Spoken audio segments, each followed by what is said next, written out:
Assalamualaikum warahmatullahi wabarakatuh. Saya ucapkan selamat datang, ahlan wa sahlan. Dimohon para peserta untuk mematikan tombol mute dan dimohon untuk bersabar dan menunggu karena insya Allah nanti kita mulai jam 8 tepat. Sebelumnya saya selaku panitia memohon maaf jika tadi ada keterlambatan dikarenakan link Zoom-nya sedang error. Terima kasih.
Bumi ayu.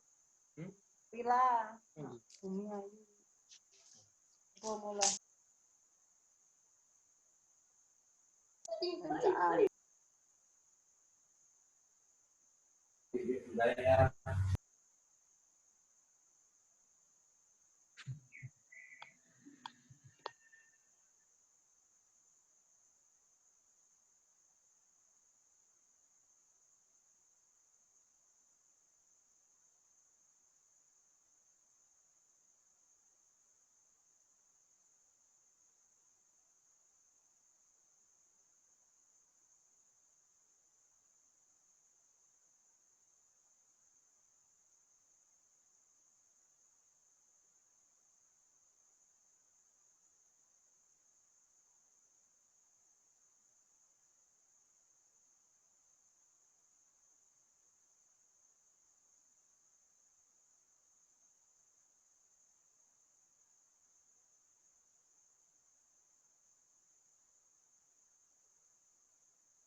Ya enggak deh.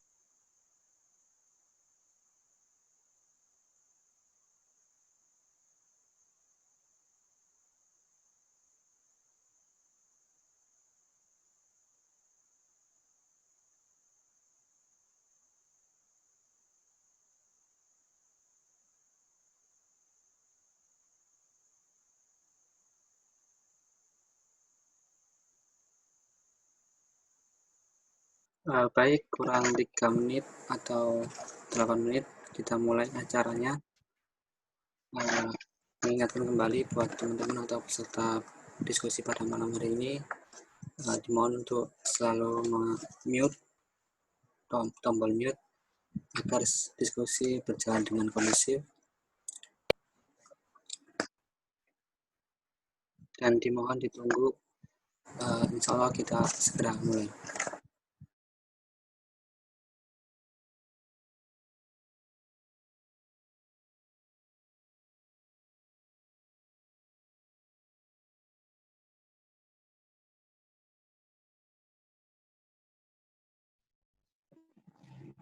Assalamualaikum warahmatullahi wabarakatuh.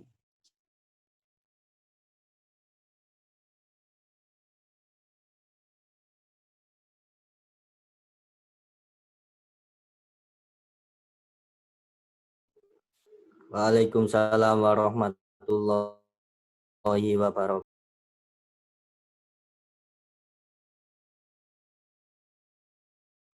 Siapa tadi?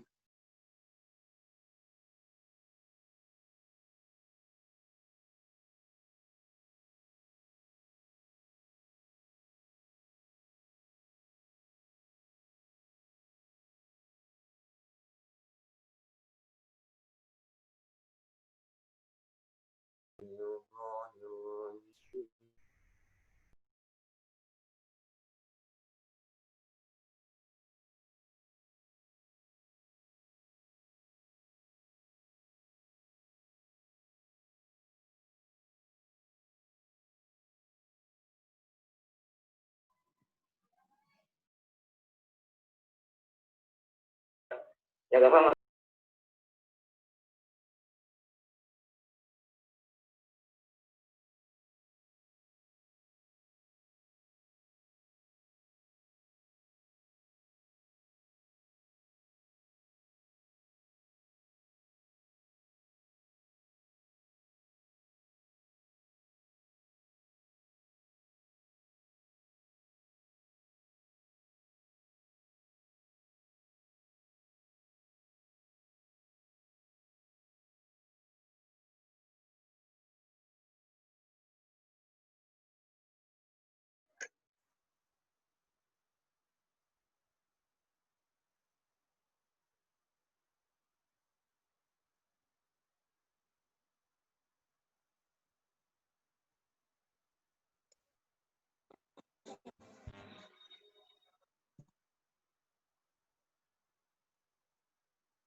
Oke, kita mulai.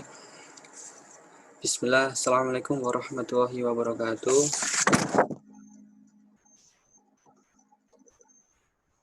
Sebelum mikrofon saya, apakah masih masuk? Buat teman-teman dia bisa menjawabnya lewat kolom tes. Masuk? Waalaikumsalam. Masuk. Baik, saya ulangi lagi. Bismillah, Assalamualaikum warahmatullahi wabarakatuh. Waalaikumsalam warahmatullahi wabarakatuh. Alhamdulillahirrahmanirrahim. Wassalatu wassalamu ala sayyidil anbiya'i wal mursalin wa ala alihi wa sahbihi ajmain, amma ba'du. Mari kita tetap bersyukur kepada Allah SWT karena atas nikmatnya kita bisa berkumpul pada malam hari ini dengan suasana diskusi walaupun secara online seperti ini. Dan tak lupa mari kita salat dan salam tetap tercurahkan kepada Nabi Muhammad SAW karena atas risalahnya sehingga kita tahu mana yang benar dan mana yang salah. Baik, sebelum kita mulai saya bacakan susunan acara. Yang pertama pembukaan, yang kedua pembacaan ayat suci Al-Quran, dan yang ketiga materi yang disampaikan oleh Mas Gading, dan yang keempat tanya jawab, dan yang kelima penutup. Untuk sistem tanya jawab sendiri, teman-teman diharapkan untuk bertanya melalui kolom chat. Nanti panitia atau selaku moderator memilih pertanyaan yang bisa dijawab oleh Mas Gading selaku pemateri. Dan dimohon teman-teman peserta untuk mute atau mematikan audio agar bisa lebih kondusif dalam diskusi pada malam hari ini. Baik, untuk acara pembuka saya ucapkan terima kasih kepada Mas Gading selaku pemateri yang menyempatkan waktu pada malam hari ini, dan saya juga mengucapkan terima kasih kepada pembina dan panitia yang telah membantu agar terlaksana acara pada malam hari ini. Dan yang terakhir saya ucapkan terima kasih kepada para peserta yang telah hadir pada malam diskusi pada malam hari ini. Semoga harapan kalian, apa yang kalian inginkan terwujud pada malam hari ini. Tak selama-lama, mari kita lanjutkan acara berikutnya, yaitu tilawah Al-Quran. Untuk panitia yang bertugas dipersilahkan. Mungkin dimohon untuk cek audio dulu ya. Muhammad Miladun. Tes, halo. Ya, Mas. Assalamualaikum warahmatullahi wabarakatuh. Waalaikumsalam warahmatullahi wabarakatuh. A'udzu billahi minasy syaithanir rajim. Bismillahirrahmanirrahim.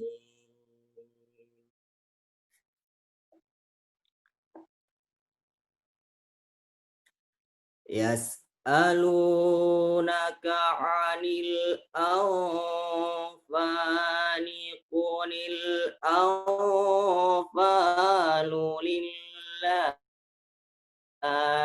war rasuli fattaqullaha wa aslihu dzata bainikum wa ati'ullaha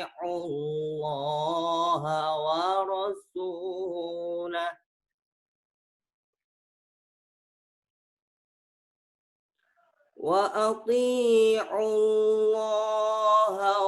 rasulahu in kuntum mu'minin.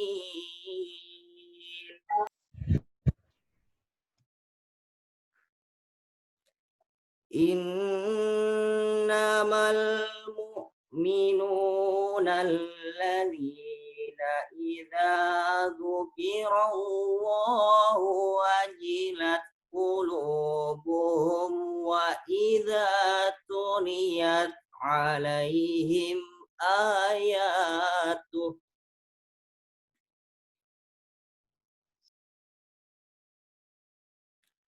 wa idza tuliyat alaihim ayatuhu zadathum imanan wa ala rabbihim yatawakkalun.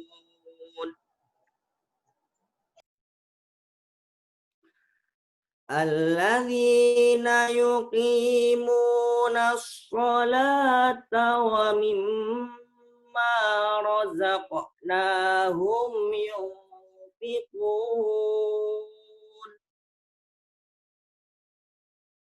Ulaika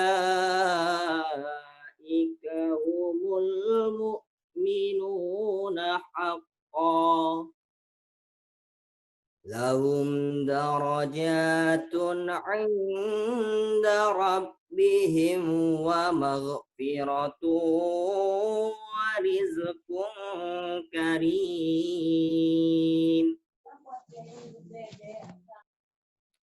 Kama akhrajaka rabbuka min baitika bil haqq wa inna fariqam minal mu'minina lakarihun.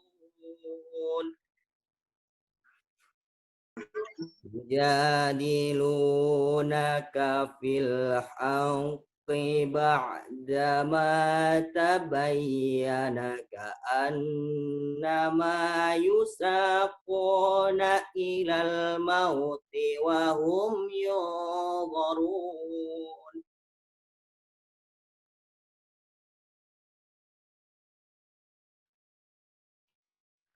Wa idh ya'idukumullahu ihda ta'ifataini annaha lakum wa tawadduna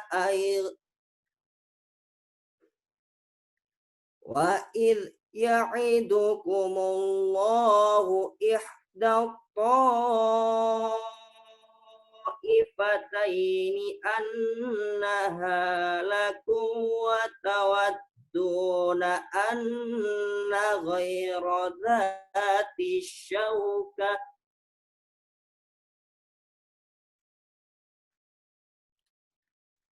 anna ghaira dhati syaukati takunu lakum wa yuridullahu an yuhiqqal haqqa bi kalimatih ayyulhiqqal haqqa bi kalimatihi wa adamiral kafirin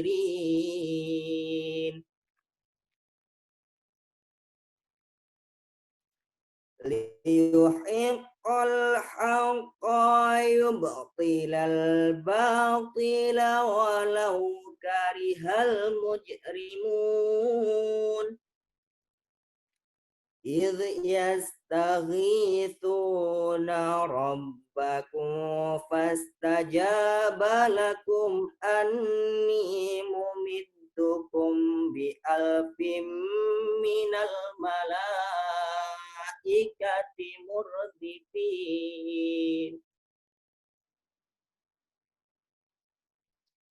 wa ma ja'alahu Allahu illa bushra litatma'inna bihi qulubukum wa man nasru illa min 'indillah innallaha azizun hakim. Sadaqallahul azim. Sadaqallah. Assalamualaikum warahmatullahi wabarakatuh. Waalaikumsalam warahmatullahi wabarakatuh. Barakallah, semoga yang membaca dan yang mendengar diberikan keberkahan dan lindungan oleh Allah Subhanahu wa taala. Amin ya rabbal alamin. Baik, menuju acara berikutnya yaitu penyampaian materi oleh Mas Gading. Alhamdulillah beliau sudah di tengah-tengah kita. Sebelum dimulai, izinkan Ana Mas untuk membacakan CV-nya dengan CV antum. Jadi CV dari Mas Gading sendiri untuk pendidikannya, beliau menempuh SMA di SMA Negeri 3 Madiun tahun 2007 sampai 2010 dan kuliah di Universitas Erlangga jurusan pendidikan keperawatan dari tahun 2010 sampai 2015 dan melanjutkan praktek keperawatannya di Universitas Erlangga tahun 2015 sampai 2016 dan kemudian menempuh pendidikan di University of Massachusetts Amherst dan sekarang sedang kuliah di The University of Manchester.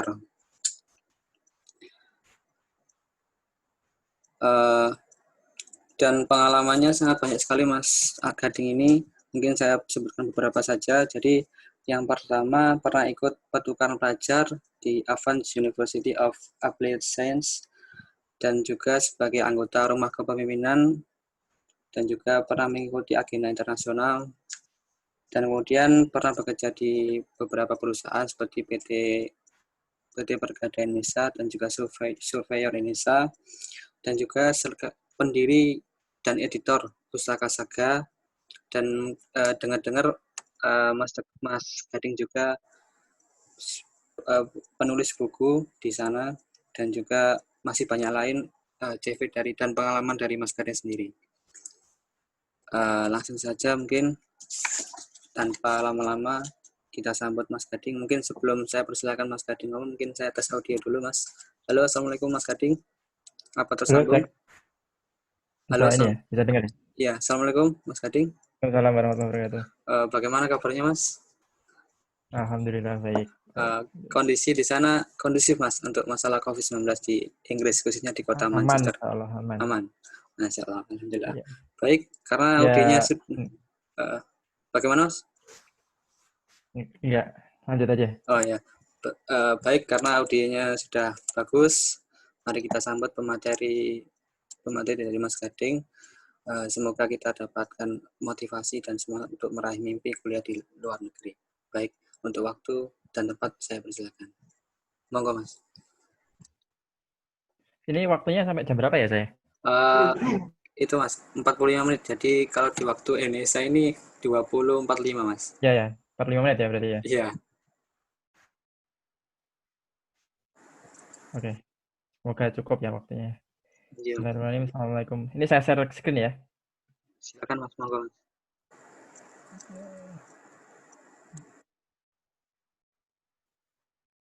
Ya, Assalamualaikum warahmatullahi wabarakatuh. Waalaikumsalam.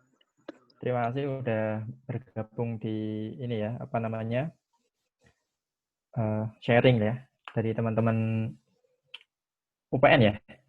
Al-Muhandis UPN Veteran Jawa Timur Mas. Oh iya.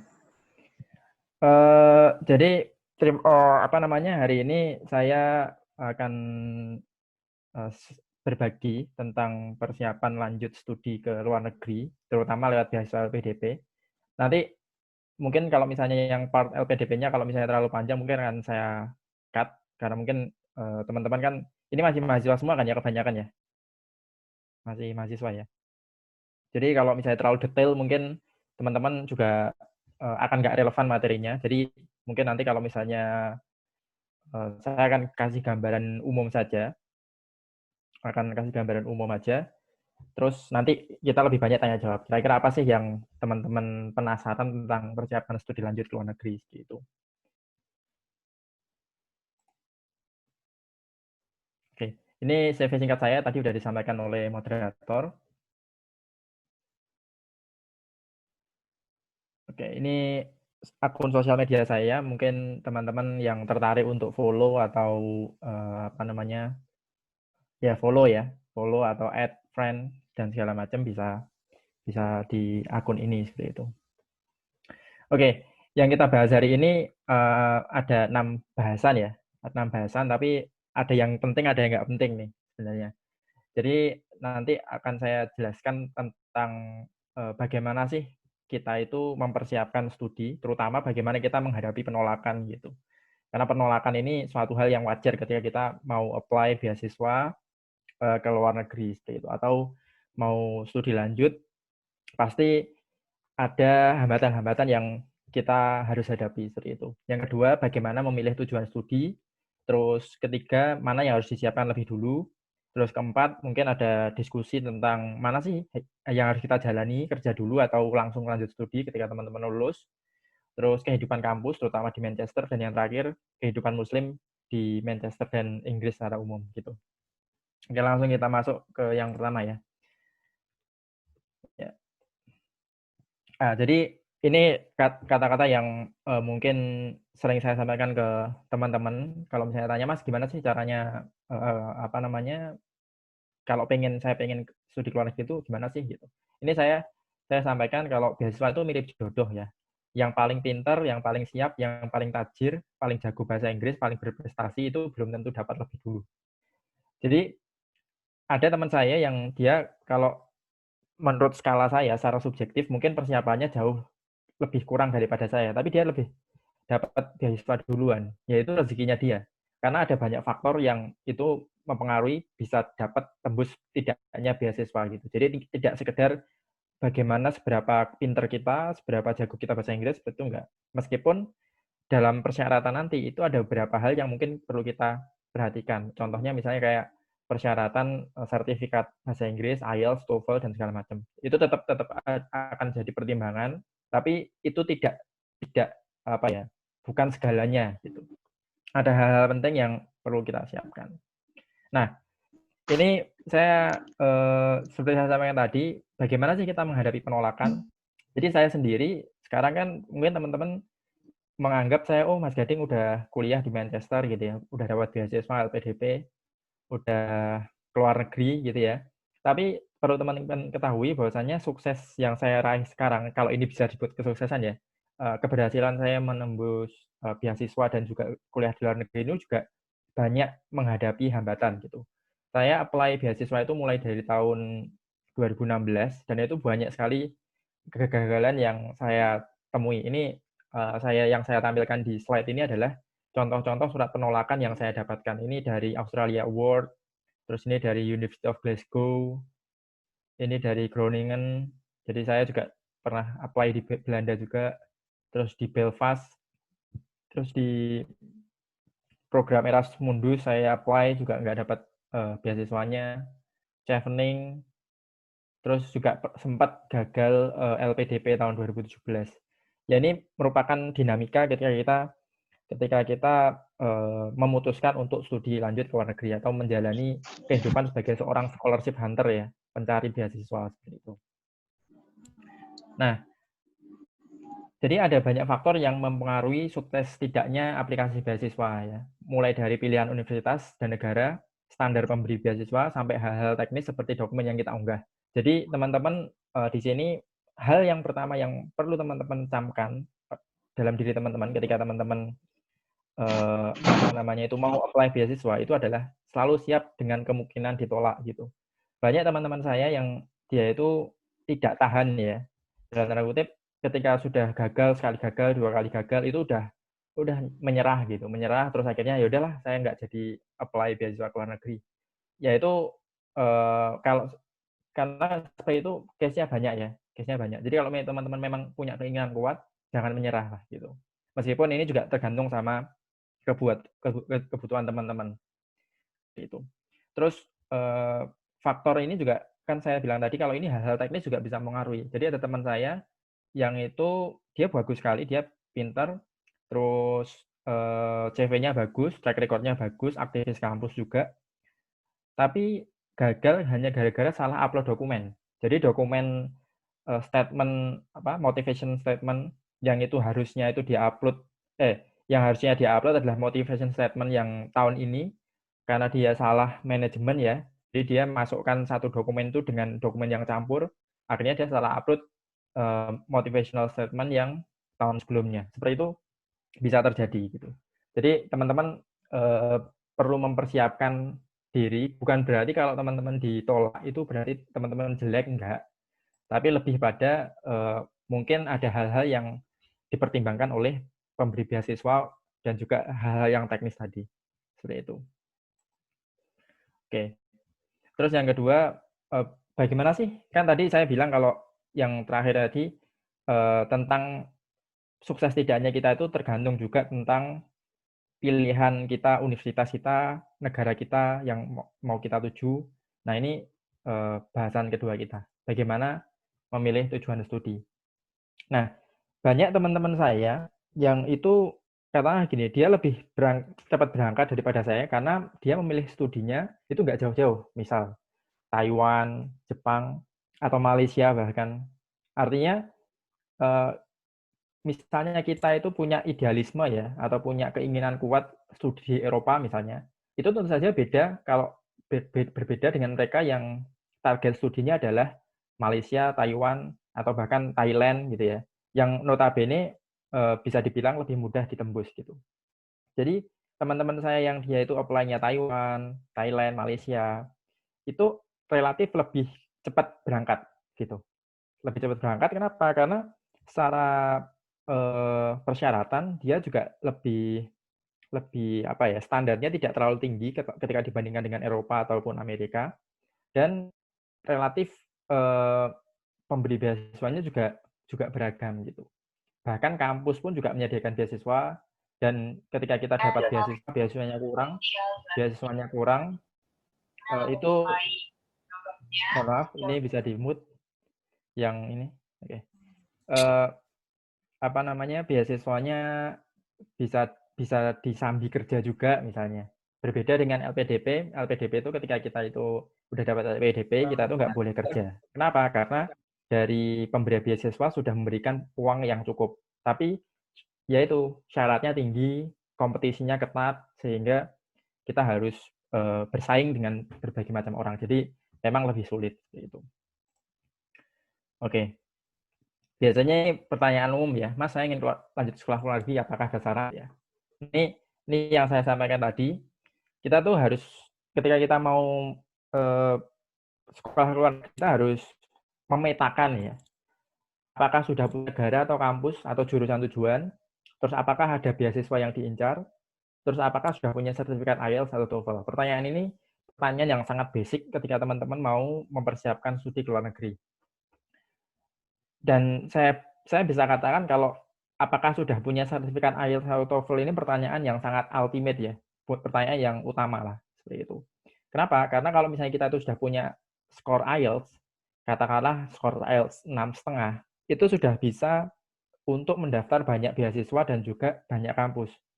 Jadi beasiswa LPDP yang saya dapatkan sekarang itu syaratnya adalah 6,5, tanpa ada syarat minimum per bagian gitu. Listening, reading, writing, sama speaking itu nggak ada batasan. Tapi yang penting overall nilainya itu 6,5 seperti itu misalnya. Nah, ketika teman-teman dapat 6,5, IELTS-nya itu sudah punya 6,5, itu teman-teman akan lebih leluasa untuk mendaftar ke banyak kampus. Entah itu Eropa, entah itu Jepang, entah itu Amerika, itu biasanya relatif lebih mudah. Apalagi kalau dapat nilai yang lebih tinggi. Seperti itu. Nah, terus bagaimana kalau misalnya kita masih belum punya sertifikat IELTS gitu. Sertifikat IELTS atau TOEFL, ya tentu saja akan menjadi pertimbangan untuk kita memilih kampus. Contoh, kita nggak punya IELTS tapi punyanya TOEFL misalnya, TOEFL 500. Nah, TOEFL 500 ini rata-rata sudah bisa dipakai apply untuk beasiswa di kampus-kampus Thailand, Malaysia, Taiwan, seperti itu. Tapi nggak tahu ya standar yang terakhir berapa, tapi yang jelas ketika teman-teman punyanya TOEFL, itu opsinya akan menjadi lebih kecil gitu. Apalagi kalau teman-teman nggak punya sertifikat bahasa Inggris, seperti itu. Jadi, ini suatu hal yang perlu dipertimbangkan teman-teman kalau teman-teman mulai tertarik kuliah di luar negeri, persiapkan dari sekarang sertifikat bahasa Inggris, IELTS maupun TOEFL, seperti itu. Ada sih beasiswa yang dia tidak membutuhkan persyaratan sertifikat bahasa Inggris dari awal. Contohnya itu Chevening. Chevening itu beasiswa dari pemerintah Inggris, Chevening Scholarship. Itu kita ketika daftar itu bebas. Jadi kita tuh tinggal apply kayak semacam ngisi tabel di form di website, dan itu nanti IELTS-nya akan disubmit setelah kita itu lulus. Jadi kita ikuti prosesnya dulu, seleksinya dulu, terus kalau misalnya lulus baru kita submit bahasa Inggris itu. Dan ini relatif lebih tidak membebani bagi teman-teman yang belum punya IELTS. Tapi perlu dicatat kalau Chevening ini ya punya standar tinggi ya terhadap applicants. Jadi teman-teman harus punya pengalaman yang bagus, punya pengalaman kerja minimal 2 tahun, dan lain sebagainya. Jadi meskipun tidak ada kewajiban TOEFL atau IELTS di awal, tetap saja harus ada hal-hal yang disiapkan ketika teman-teman pengen lulus seperti itu. Nah, kalau teman-teman bingung gimana sih saya itu nyari program studi, itu bisa teman-teman di website yang ini saya tertera ini, mungkin bisa di screen capture, terus nanti coba di browsing. Jadi top universities ini dari QS World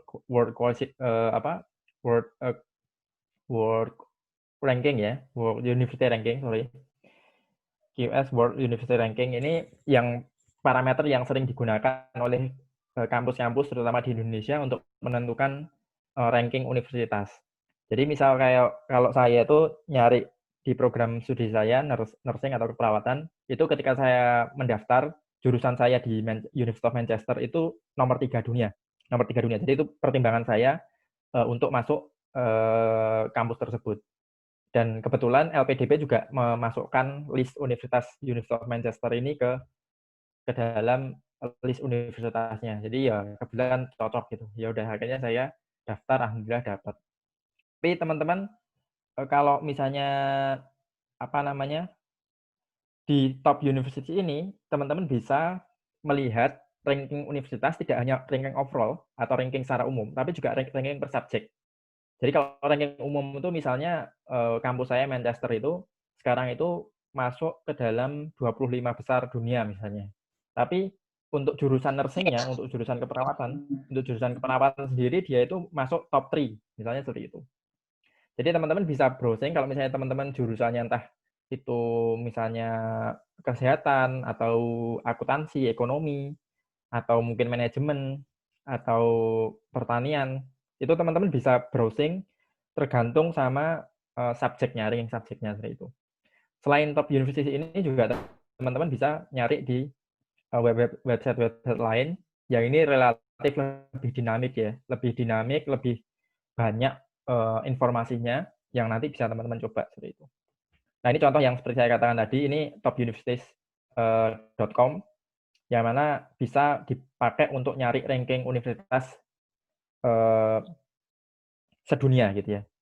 Dan ini rata-rata kalau top 10 atau top 50 ya, itu rata-rata ya kampus-kampus dari Eropa maupun Amerika. Kalau mau kampus top yang dia itu dekat, itu Singapura. Tapi Singapura itu juga standarnya tinggi. Jadi kampus Singapura itu standarnya itu udah kayak standar Eropa. Jadi meskipun dekat tetangga rumah 1 jam penerbangan, 1-2 jam penerbangan dari Surabaya, itu dia standarnya tinggi banget gitu. Berbeda sama Malaysia atau Taiwan gitu. Tapi Singapura ini cukup tinggi juga. Oke. Nah, kalau info beasiswa itu bisa beasiswa jenis-jenis beasiswa itu dari LPDP, Chevening, Erasmus Mundus, Monbu, Kagakusho. Ini saya jelaskan sedikit ya. LPDP ini dari pemerintah Indonesia yang mungkin banyak teman-teman udah tahu ya. Itu tinggal search LPDP website nanti bisa banyak infonya di sana. Chevening ini dari pemerintah Inggris. Erasmus Mundus ini dari konsorsium Uni Eropa. Jadi kalau teman-teman dapat Erasmus Mundus, itu teman-teman kuliah dapat sekali beasiswa itu bisa keliling Eropa.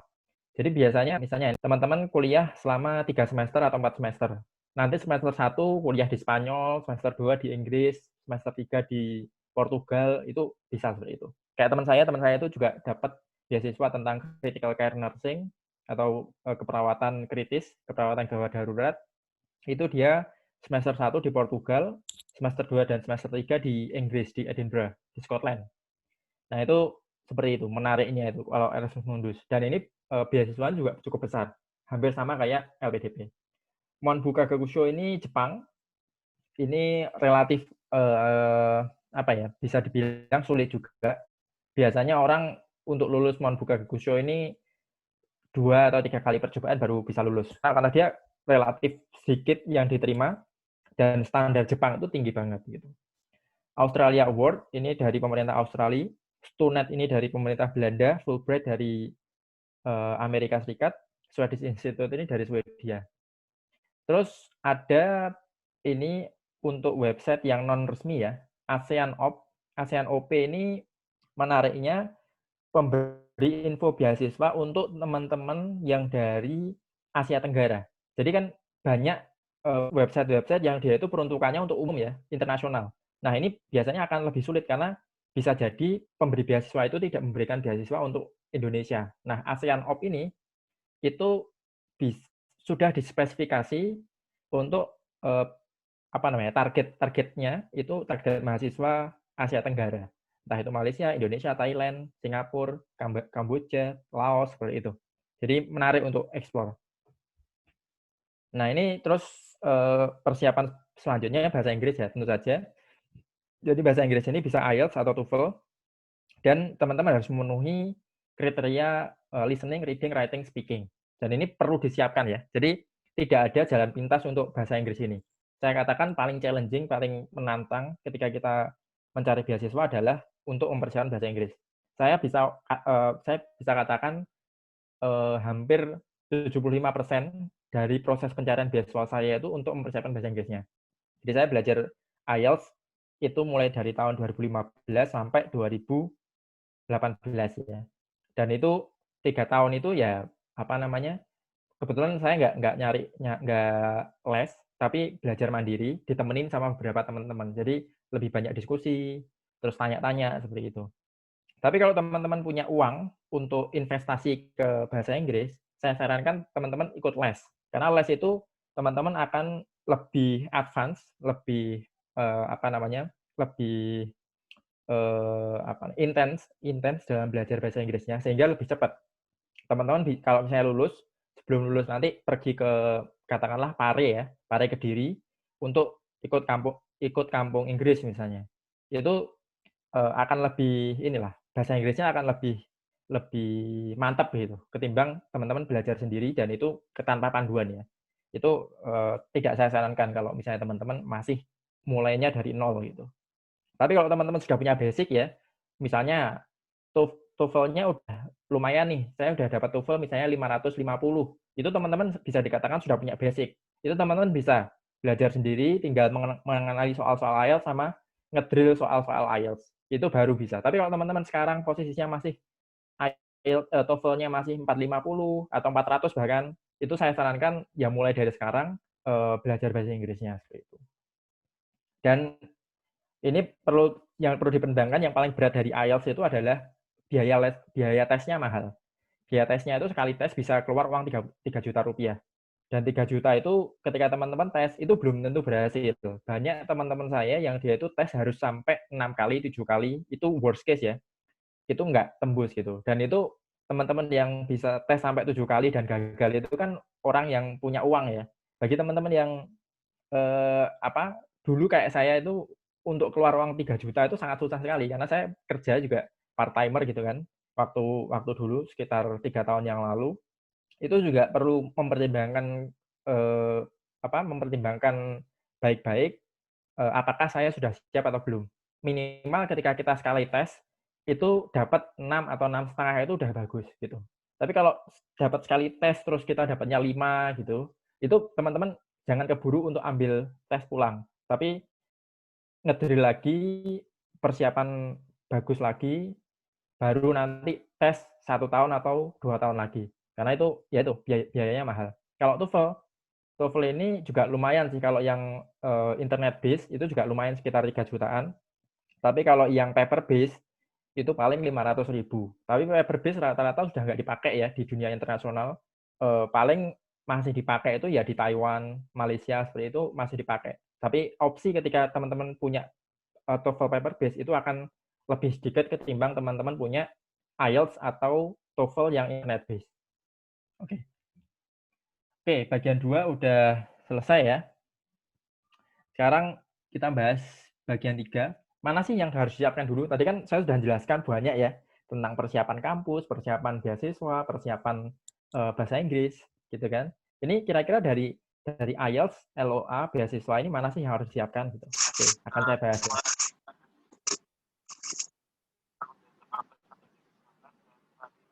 Oke. Jadi ada beberapa hal yang perlu disiapkan ya dalam proses pencarian beasiswa itu. Pertama kan sertifikat IELTS TOEFL seperti yang saya jelaskan tadi. Curriculum vitae itu harus punya, recommendation letter, motivation letter, terus tes potensi akademik, interview, group discussion ini tergantung beasiswanya ya. Ada yang dia beasiswa yang membutuhkan interview, ada yang enggak cuma apply dokumen itu ada. Terus ada yang butuh tes potensi akademik kayak LPDP itu dia butuh tes potensi akademik dan group discussion misalnya. Jadi yang paling utama itu adalah ya tadi yang 4 di atas itu. Sertifikat IELTS TOEFL, curriculum vitae, recommendation letter sama motivation letter. Nah, ini seperti timeline beasiswa saya.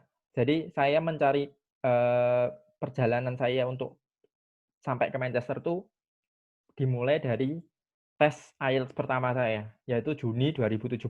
Tapi pencarian beasiswa itu sebenarnya udah 2 tahun sebelumnya ya.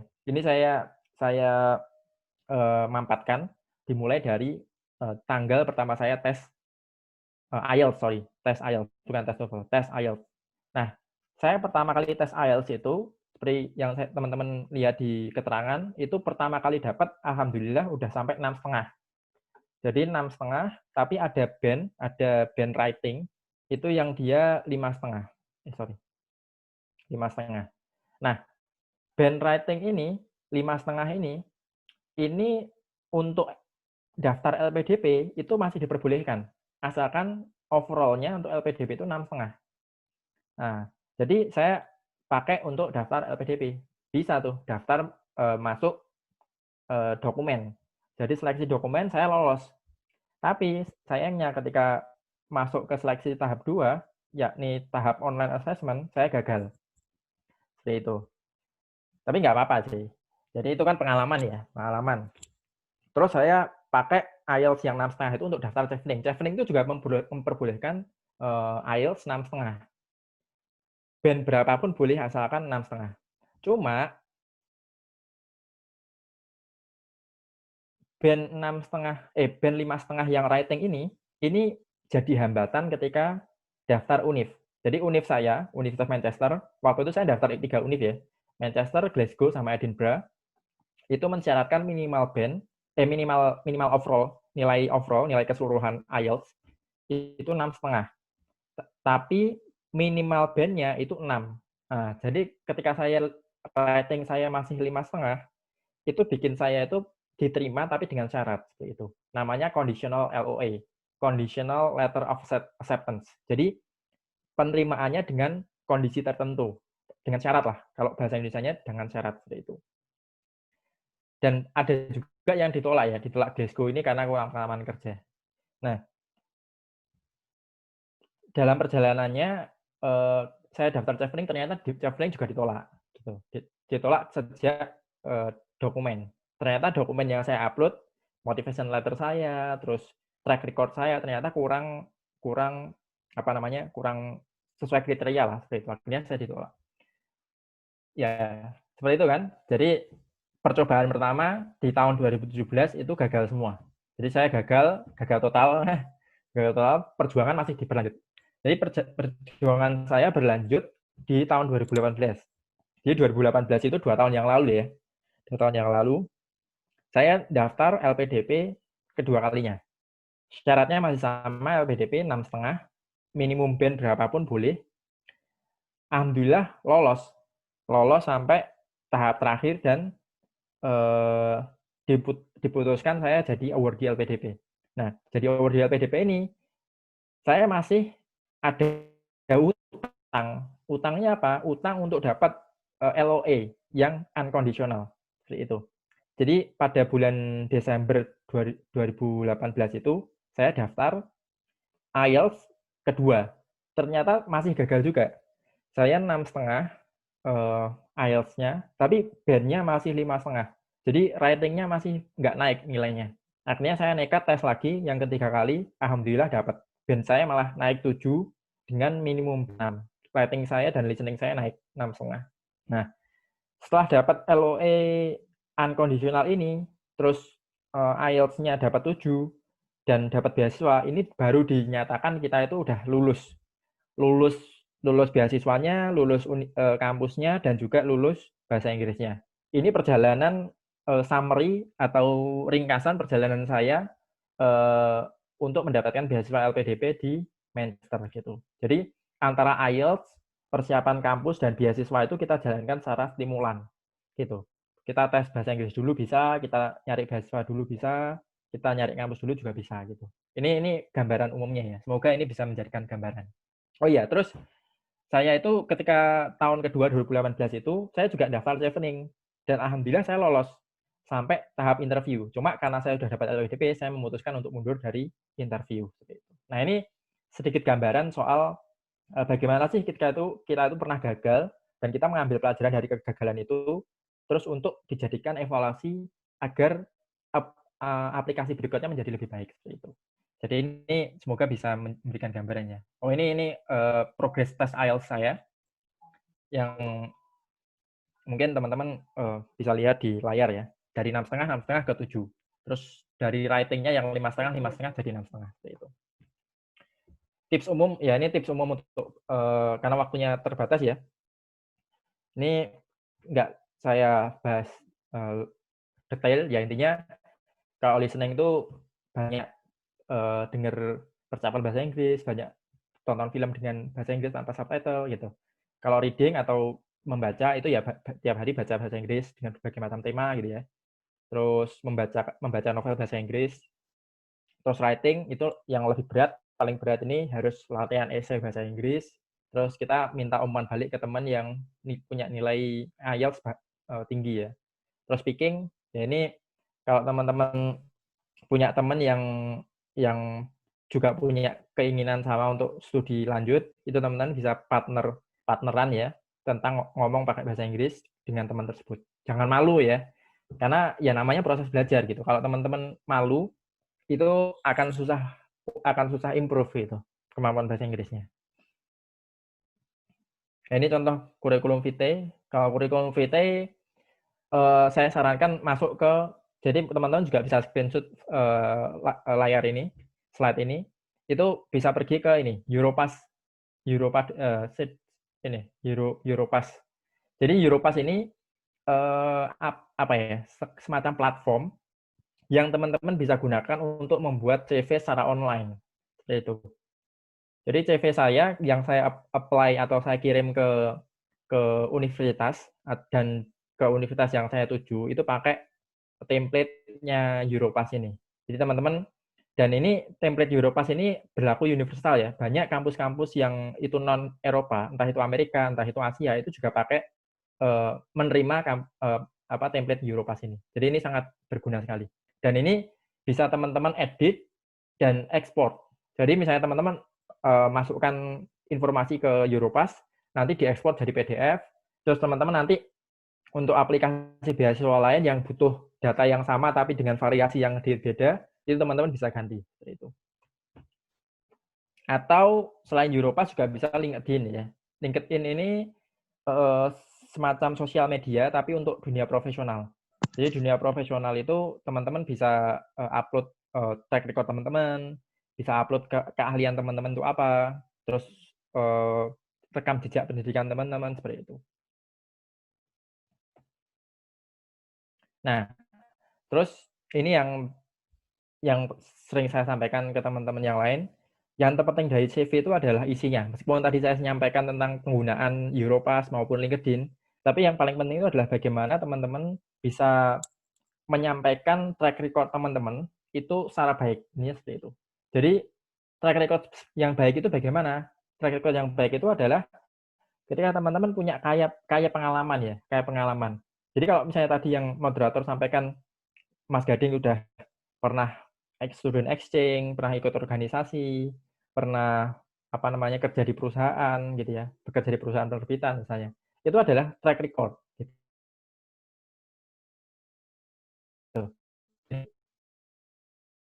Tentu orang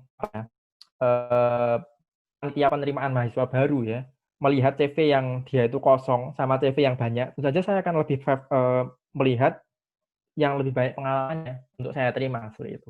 Memberi beasiswa pun juga sama. Pasti akan ditanyain, ini tuh pengalamanmu apa yang bisa menjaminmu kalau kamu itu kalau tak kasih uang itu bisa memanfaatkan dengan baik dan segala macam seperti itu. Nah, kalau ini yang recommendation letter ya. Recommendation letter ini bisa didapat dari dosen atau dari atasan. Kalau misalnya teman-teman sudah bekerja bisa dari atasan seperti itu. Oh, ini saya skip aja. Ini soal website kampus saya. Ini pengalaman seleksi beasiswa LPDP juga saya skip aja ya.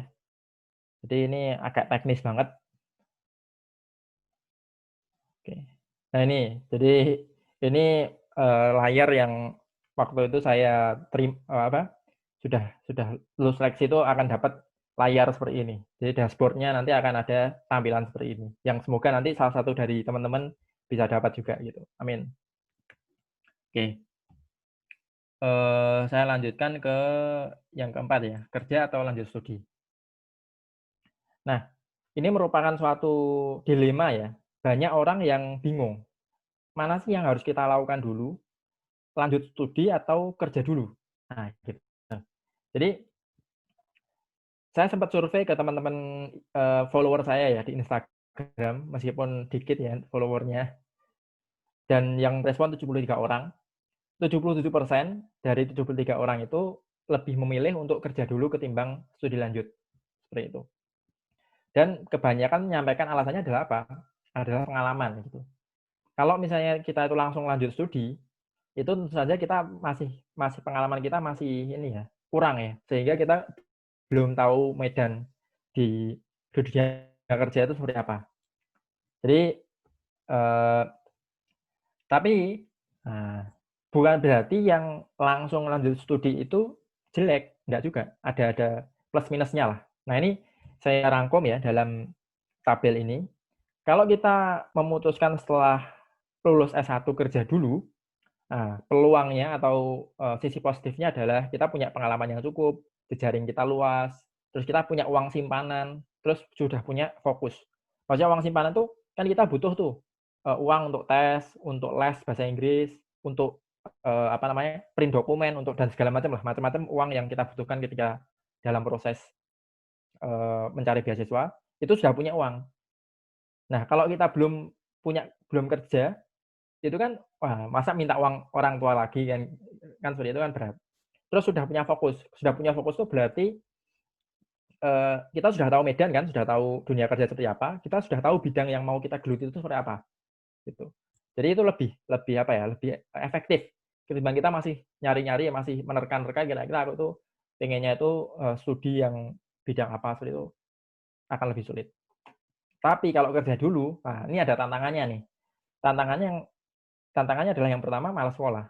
Kalau orang sudah kerja, sudah dapat uang, sudah dapat gaji, itu kadang untuk keluar dari zona nyaman, sekolah kan sekolah kan zona tidak nyaman ya. Karena udah kerja, keluar dari zona nyaman itu susah, gitu.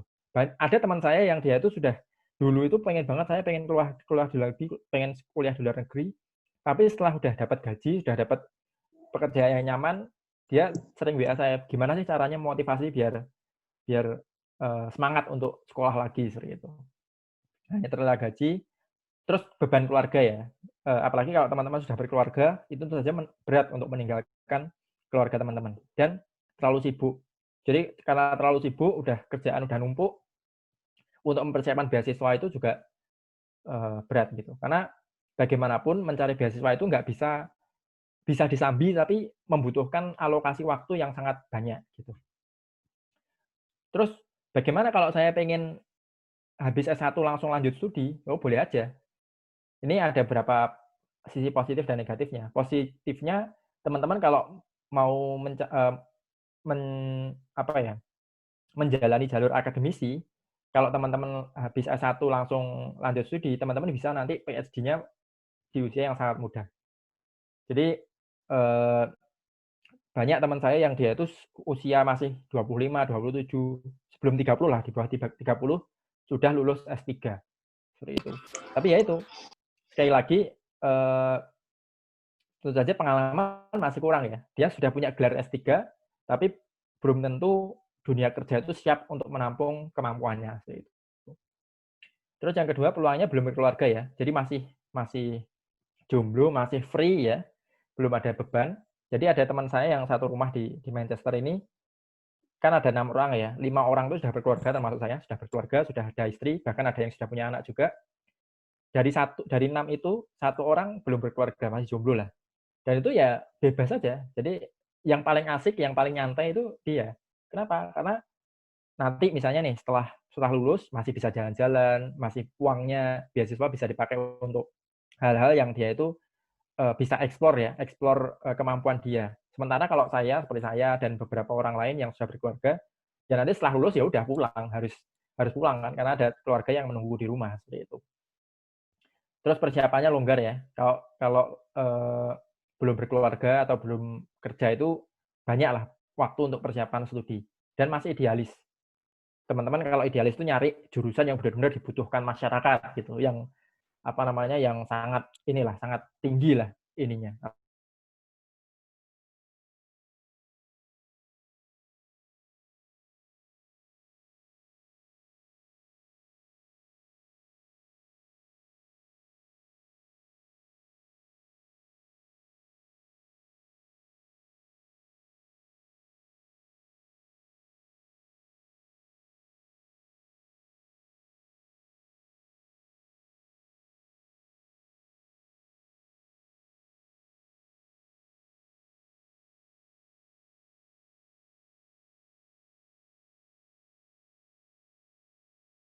Halo, tes. Jadi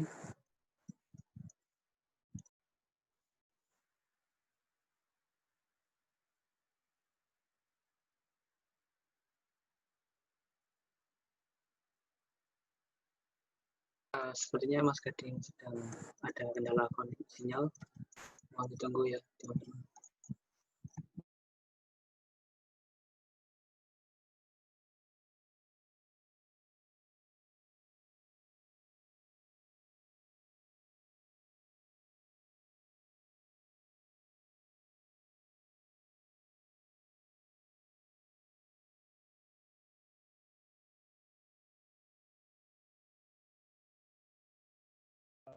Tadi wifi saya terputus. Cek ya. Bisa dengar? Bisa Mas, bisa Mas. Oke, mohon maaf. Oke, saya lanjutkan ya. Oke. Oke, ya ini zona nyaman.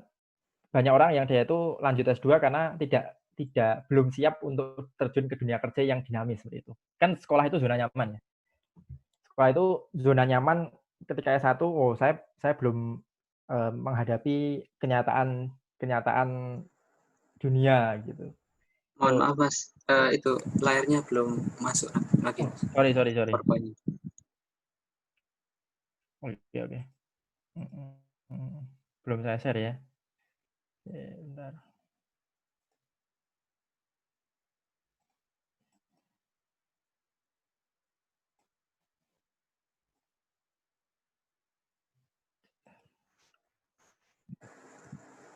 Ya sudah masuk Mas.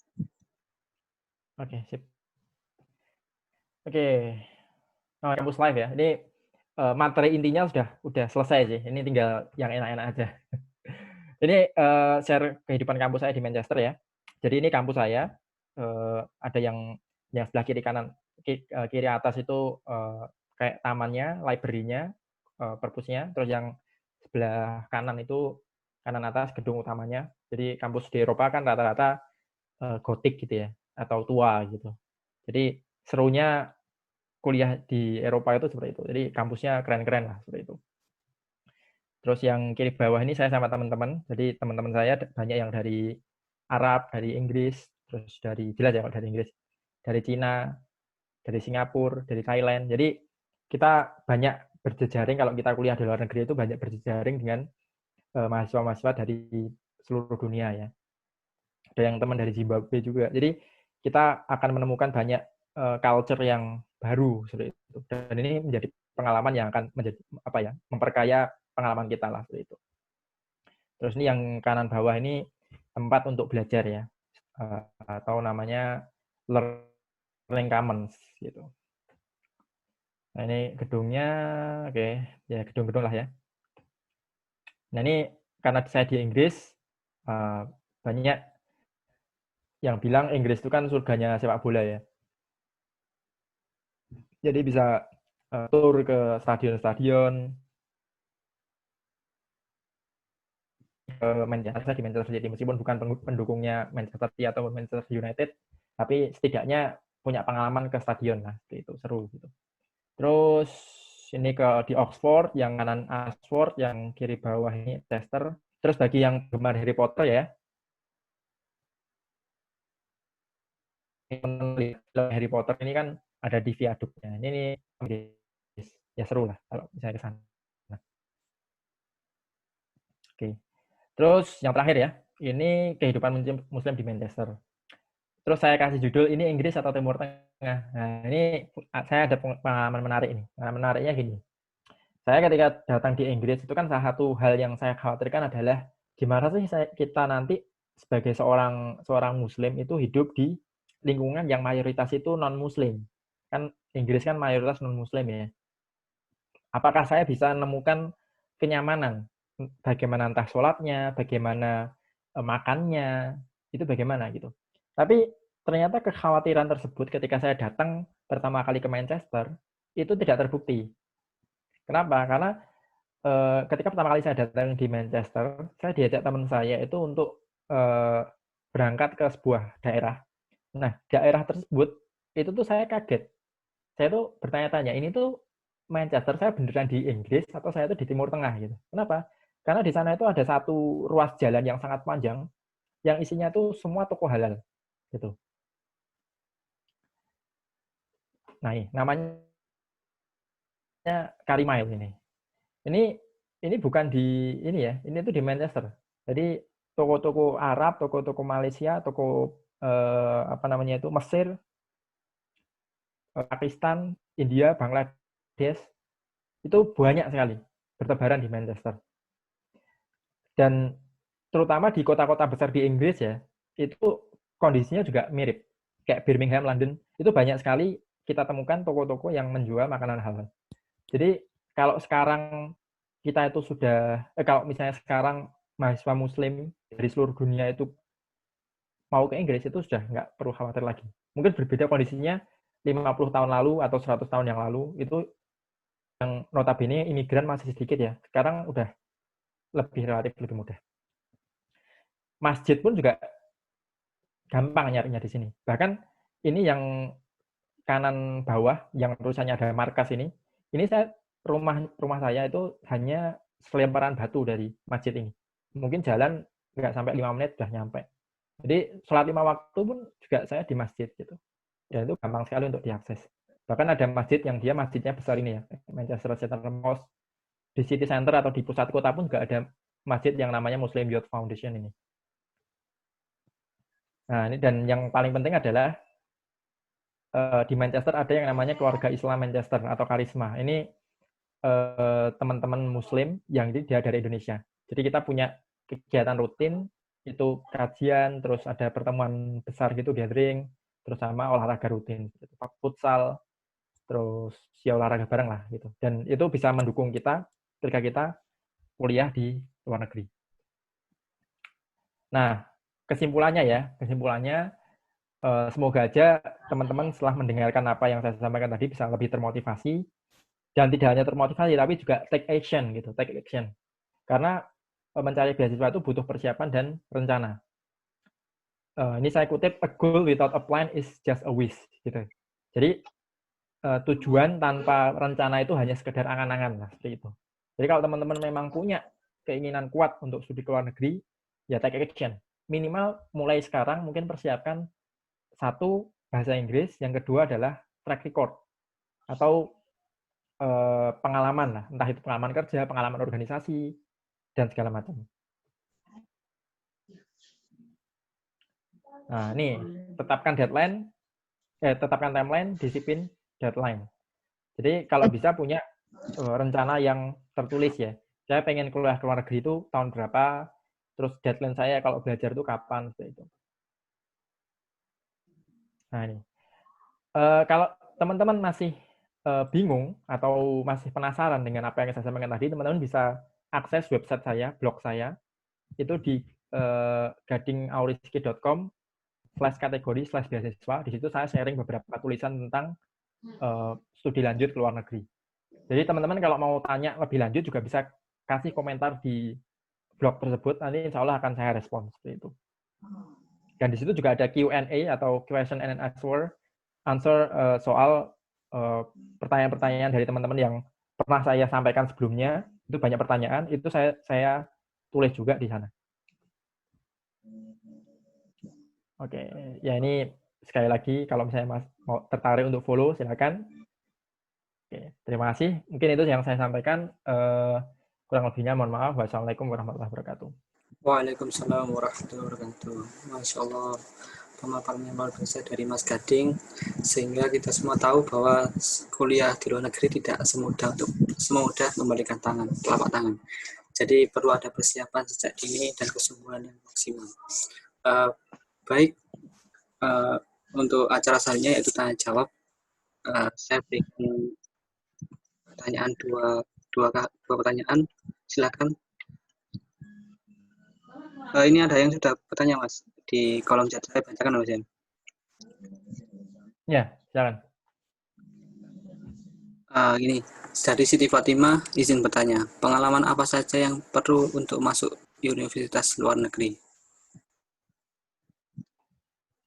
Langsung ya ini. Oke. Iya. Pengalaman pertama, pengalaman akademik yang baik. Jadi usahakan teman-teman punya nilai IPK itu di atas 3. Kalau teman-teman mau target kampus yang lebih tinggi, misalnya yang terkenal kayak Oxford, Cambridge, Harvard, seperti itu, tentu saja standar nilainya lebih tinggi ya, 3,5 minimal, atau bahkan ada yang lebih tinggi lagi 3,8 gitu. Dan itu barat tentu saja. Tapi kalau kampus-kampus yang luar negeri tapi ya relatif pertengahan, nggak terkenal banget, tapi tetap bagus kayak Manchester seperti itu, ya minimal 3 itu udah aman insya Allah. Terus selain nilai akademik, tentu saja pengalaman yang dia berkaitan dengan bidang akademik ya. Entah itu teman-teman kalau misalnya pernah nulis jurnal atau nulis opini, pernah ikut lomba, itu akan jadi nilai plus tersendiri ya. Ketika teman-teman mendaftar beasiswa seperti itu. Terus yang kedua, pengalaman organisasi. Organisasi ini teman-teman tidak melulu harus jadi ketua atau jadi petinggi ya, tapi minimal itu bisa membentuk karakter teman-teman ketika nanti teman-teman diwawancara atau teman-teman ketika teman-teman harus bersaing dengan peserta lain seperti itu. Mohon maaf, banyak sekarang itu sudah banyak orang yang memang sudah aware atau sudah punya kepedulian untuk mempersiapkan diri studi ke luar negeri. Jadi teman-teman ini punya pesaing yang sangat banyak sekali. Jadi usahakan apapun yang teman-teman punya itu bisa lebih baik daripada mereka seperti itu. Entah itu pengalaman organisasi, entah itu pengalaman akademik, terus pengalaman kerja juga gitu. Entah itu nanti teman-teman pengalaman kerjanya itu pengalaman kerja sebagai volunteer, pengalaman kerja sebagai seorang apa ya, ya yang itu magang misalnya. Kalau teman-teman yang mau langsung dari mahasiswa dari S1 langsung lanjut S2, itu pengalaman magang itu juga penting. Itu sih. Semoga bisa jawab ya.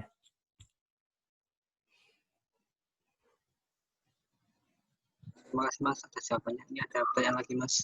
Jadi teman-teman saya batasi 3 pertanyaan dulu ya. Nanti kalau misal waktunya masih ada, kita sambung lagi.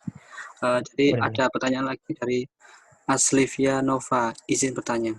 Lebih baik mendapatkan beasiswa lalu universitas atau kebalikannya? Gimana?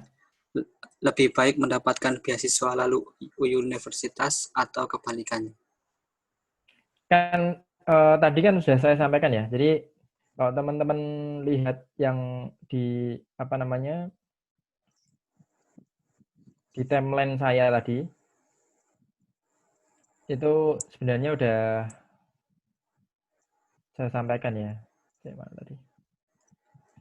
Jadi antara kampus beasiswa dan universitas atau universitas beasiswa dulu itu suatu hal yang sangat dinamik gitu. Nggak ada suatu patokan. Kalau dapat beasiswa dulu, univnya belum, ya boleh bisa dapat univnya dulu, beasiswanya menyusul juga bisa. Gitu. Jadi tidak ada patokan mana yang harus didapatkan lebih dulu. Senyamannya teman-teman. Kalau ternyata daftarnya kampus dulu, misalnya kampus dulu bisa daftar, bisa didapat, ya kenapa enggak gitu. Kalau contoh. Misalnya teman-teman mau daftar Chevening misalnya. Chevening itu kan beasiswa dari pemerintah Inggris yang saya sampaikan tadi, dia tidak butuh IELTS untuk daftar. Ya teman-teman bisa daftar Chevening dulu.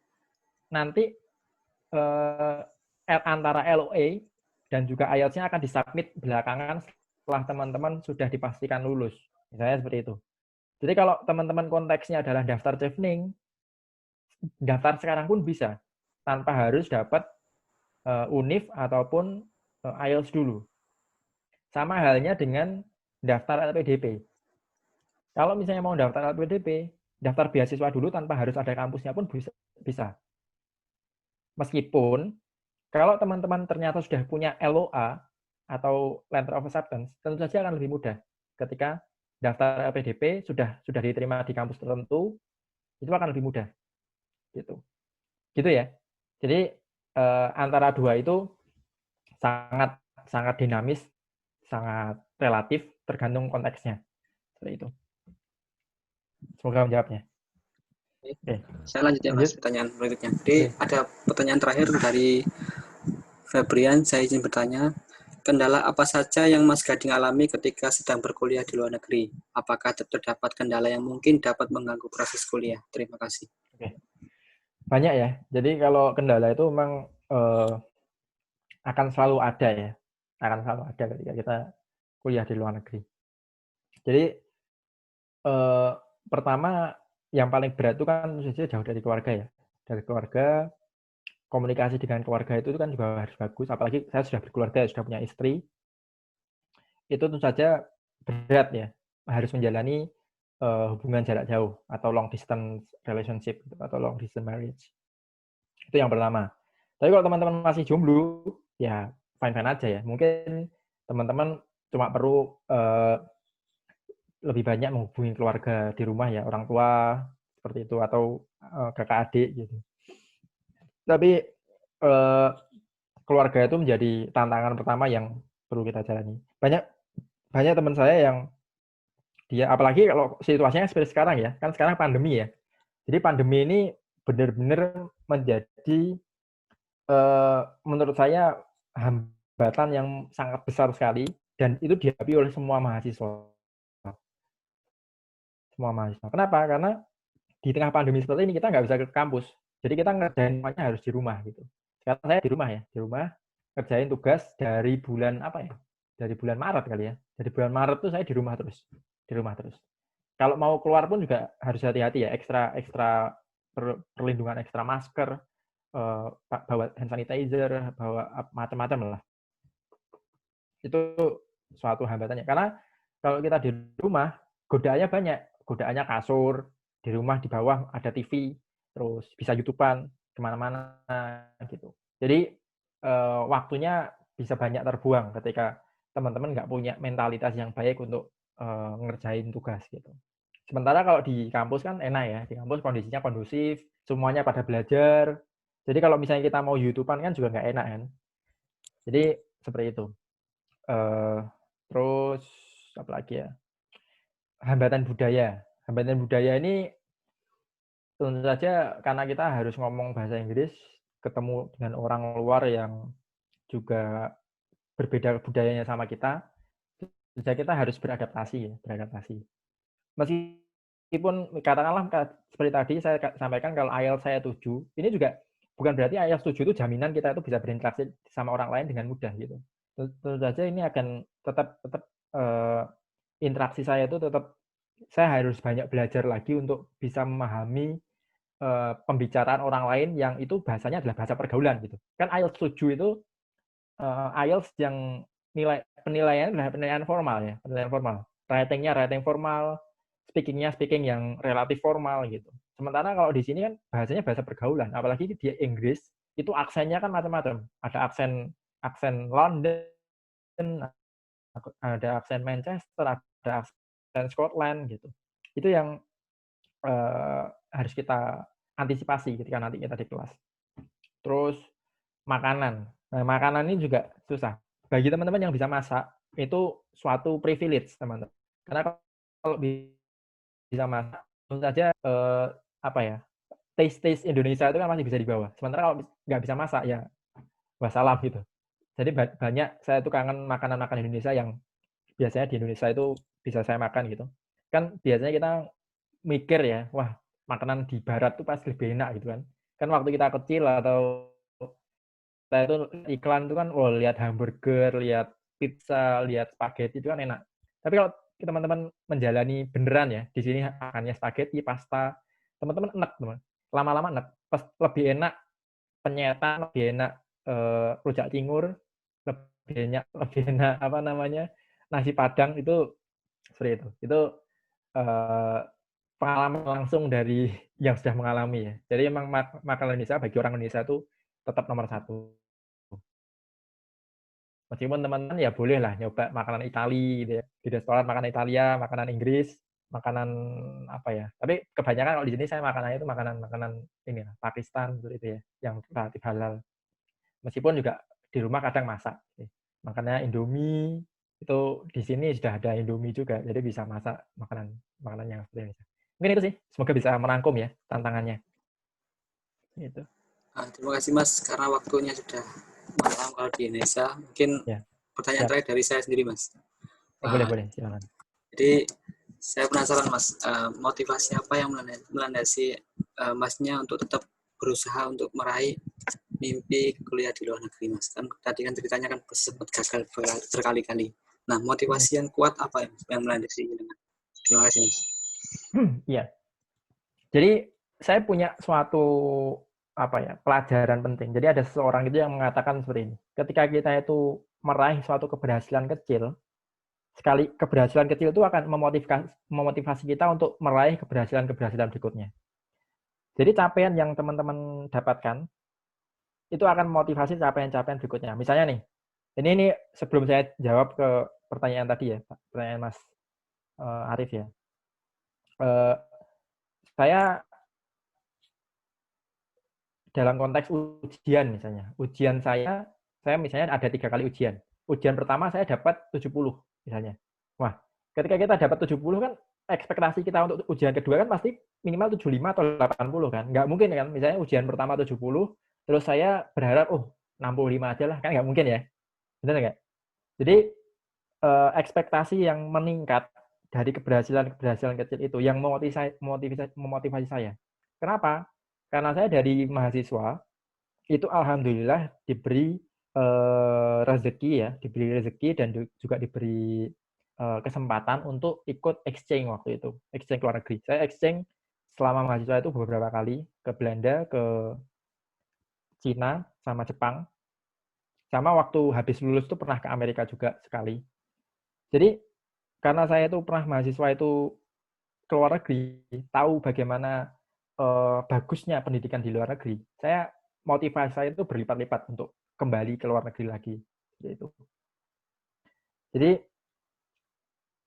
meskipun saya itu banyak mengalami kegagalan, tapi karena saya tahu bahwasanya apa yang saya kejar itu adalah suatu hal yang bagus dan pasti akan sangat bagus, saya rela melakukan apapun untuk mengejar tujuan tersebut seperti itu. Jadi saya nggak peduli waktu yang saya terbuang untuk belajar bahasa Inggris, untuk nyiapin dokumen, untuk nyiapin browsing kampus, itu saya bisa dikatakan saya merasa ya ini nothing lah daripada reward yang akan saya dapatkan ketika nanti saya berhasil seperti itu. Nah, jadi itu personal experience saya. Jadi kenapa kok saya itu seperti itu? Tapi kan ada nih orang-orang yang dia itu nggak punya pengalaman exchange, nggak punya pengalaman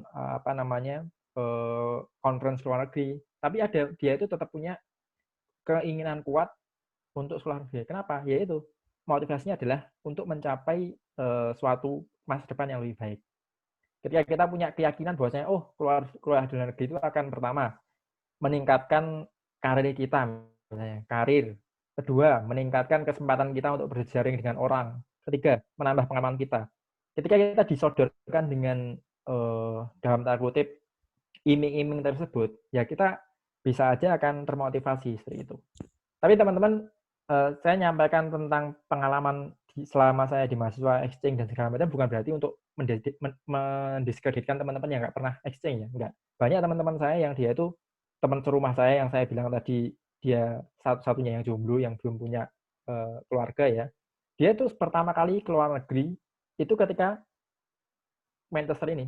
Jadi bahkan beliau itu masih fresh grade. Pertama kali naik pesawat tuh ya ketika bareng saya berangkat dari Jakarta. Dari Jakarta dia tuh pertama kali naik pesawat. Tapi ketika di sini worth it gitu. Tapi dia tahu intinya dia nyari pengalaman benar-benar nyari pengalaman yang banyak ketika di sini, sehingga ketika ke Indonesia itu sudah punya pengalaman yang luar biasa banyak, terus juga membawa kenangan lah yang macam-macam untuk mengupgrade karir dia, terus mengupgrade juga jejaring dia dan segala macam. Mungkin itu sih. Kira-kira jawab nggak? Mas, luar biasa. Okay. Terima kasih Mas atas jawabannya. Yep. Jadi untuk teman-teman yang mungkin masih ada pertanyaan bisa dilanjutkan di blognya Mas Adi ya. Boleh. Untuk materinya bisa di-share Mas untuk PPT. Boleh. Nanti saya share ke antum. Nanti untuk teman-teman bisa akses materi dari Mas Kading. Baik. Saya ucapkan terima kasih kepada Mas Hadi yang telah menyempatkan waktunya untuk mengisi pada diskusi pada malam hari ini, yaitu mengejar mimpi kuliah di luar negeri. Terima kasih Mas, saya sampaikan. Dan juga Siap. mungkin sebelum ditutup, saya ada kutipan sedikit mengenai kalimat dari pendiri Walt Disney ya. Ini sangat menarik. Jadi semua mimpimu akan terwujud asalkan kamu punya keberanian untuk mengejarnya. Jadi teman-teman harus berani dan benar-benar yakin dan komitmen pada diri sendiri bahwa mimpi yang bagus akan tercapai dengan hasil yang maksimal, dengan usaha yang maksimal. Jadi teman-teman jangan putus asa, karena juga menuntut ilmu adalah sebuah kewajiban bagi umat muslim. Sampai ada perwari hadis, tuntutlah ilmu walau sampai ke negeri Cina. Yaitu sekian dari saya. Untuk berikutnya saya tutup. Sebelumnya saya meminta maaf kepada peserta kalau misalnya ada salah teknis atau salah perbuatan dari saya selaku perwakilan panitia, mohon maaf. Habis ini nanti akan ada link sertif di kolom chat, teman-teman bisa mengakses untuk mendapatkan sertifikat, atau nanti saya coba kirimkan lewat grup atau lewat PJ. Nanti saya kondisikan. Terima kasih. Sekian dari saya. Mari kita tutup dengan bacaan istighfar 3 kali. Astagfirullahaladzim. Doa kepada Mas. Baik. Wassalamualaikum warahmatullahi wabarakatuh. Ini materi saya share di link ini aja ya, chat aja ya. Oh iya, siap. Siap Mas.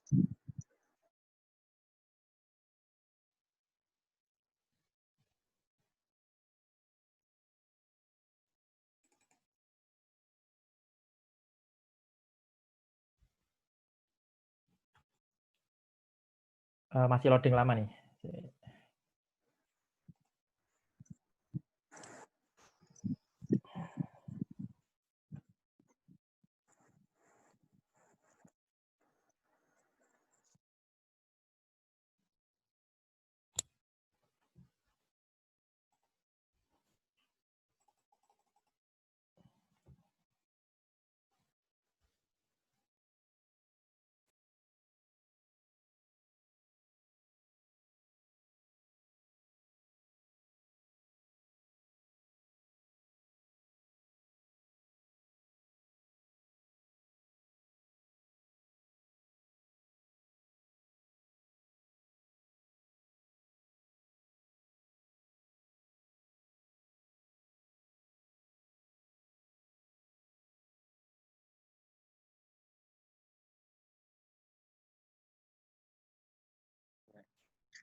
Materi sudah ini ya, upload di.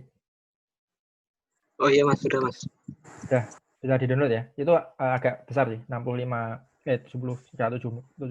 mega. Iya Mas. Terima kasih Mas. Oke. Makasih ya, saya live ya. Assalamualaikum. Waalaikumsalam.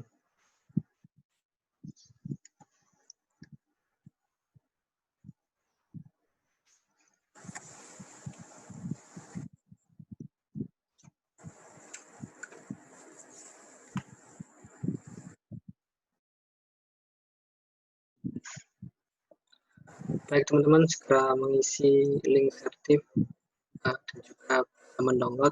Saya beri waktu 21.30, saya tutup link Zoom-nya.